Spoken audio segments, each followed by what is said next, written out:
зустрічалися. Ага. В мене питання до вашої гості. Я би хотів повернутися трошки до початку ефіру.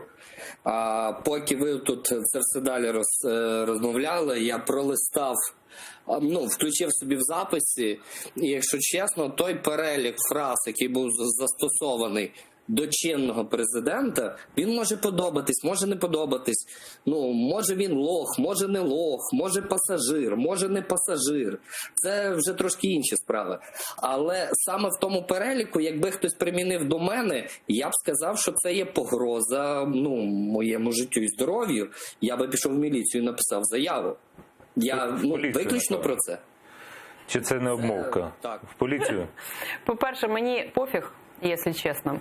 По-друге, якби та тварина приїхала на передову і сказала мені те, що він сказав бойцям, я би все це висказала йому в обличчя.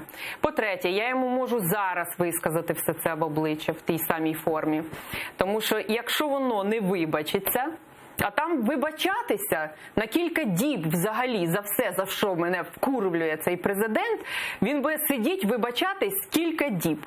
Починаючи з його гумору, який був для мене принизливим. І я чогось не подаю на нього в суд, тому що у нас що, демократія? Либо просто, я зараз просто думаю, що це моє недопрацювання, тому що може навіть уже й пора.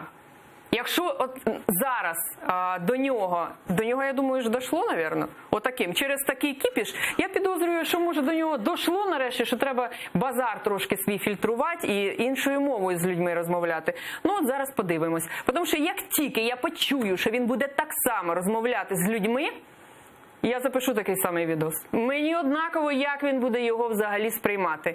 Я буду говорити з ним його мовою. Йому теж не погрожували бойці там ніякою зброєю. Взагалі там ніяк не було. Приїхав пасажир. Ти не пасажир, ти водій взагалі. Ти керуєш цією країною.